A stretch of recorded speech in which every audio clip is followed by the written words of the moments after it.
கர்த்தருடைய பரிசுத்த நாமத்திற்கு மகிமை உண்டாவதாக. இந்த காலவேளை உங்கள் அனைவரையும் ஆண்டவராக இயேசு கிறிஸ்துவின் இன்ப நாமத்தில் உங்களை அன்போடு வாழ்த்தி வரவேற்கிறேன். விண்துளிகள் வாயிலாக இந்த நாளில் சந்திப்பதிலே மிகுந்த மகிழ்ச்சி அடைகிறேன். ஆட்டுக்குட்டியானின் இரத்தத்தினால் அவனை ஜெயித்தார்கள் என்று சொல்லி வெளிப்படுத்தல் 12:11 வாசிக்கிறோம். இந்த நாளின் செய்தியின் தலைப்பானது தடைக்கற்களா படிக்கற்களா.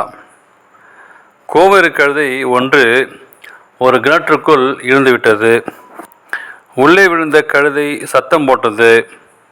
அந்த சத்தத்தை கேட்டு அந்த கழுதையின் முதலாளி அங்கே வந்து சேர்ந்தான். கழுதை பார்த்து பரிதாபம் உண்டாயிற்று. ஆனாலும் இந்த கழுதையினால் நமக்கு என்ன பயன் என்று யோசித்து பார்த்தான். அவனை பொறுத்தமட்டில் அந்த கழுதையாகிலும் அவனுக்கு பயனில்லை, அந்த கிணற்றாலும் அவனுக்கு பயனில்லை. எனவே வேலைக்காரர் சிலரை அழைத்து அவர்கள் உதவியுடன் அந்த கிணற்றை மூடிவிட தீர்மானித்தான். கழுதையும் அதோடு புதைந்து செத்து போகட்டும் என்று நினைத்து வெளியே இருந்த மண்ணை அள்ளி கொட்ட ஆரம்பித்தான். என்ன நடக்குது என்பது கழுதைக்கு புரியவில்லை.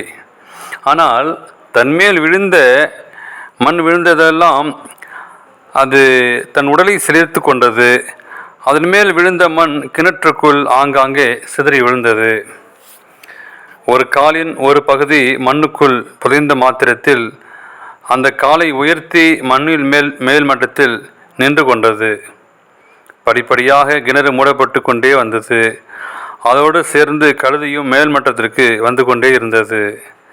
கிணறு மூடப்பட்ட போது கழுதைக்கு அடிபட்டு இரத்த காயங்கள் இருந்த போதிலும் அது கிணற்றை விட்டு வெளியே வர தகுந்த அளவுக்கு உயிரே வந்தது. தன்மேல் விழுந்த ஒவ்வொரு சட்டி மண்ணையும் அது தனக்கு படியாக பயன்படுத்தி கொண்டது.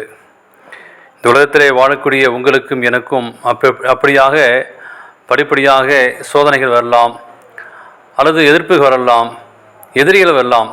ஆனால் நாம் எப்படி அதை பயன்படுத்துகிறோம்? இப்படி ஒரு கதை பழங்காலத்தில் சொல்வார்கள்.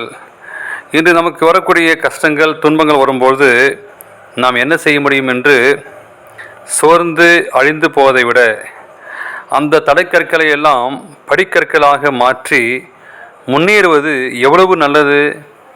இயேசுவை சிலுவையில் அறைந்தபோது சாத்தான் மகிழ்ந்திருப்பான்.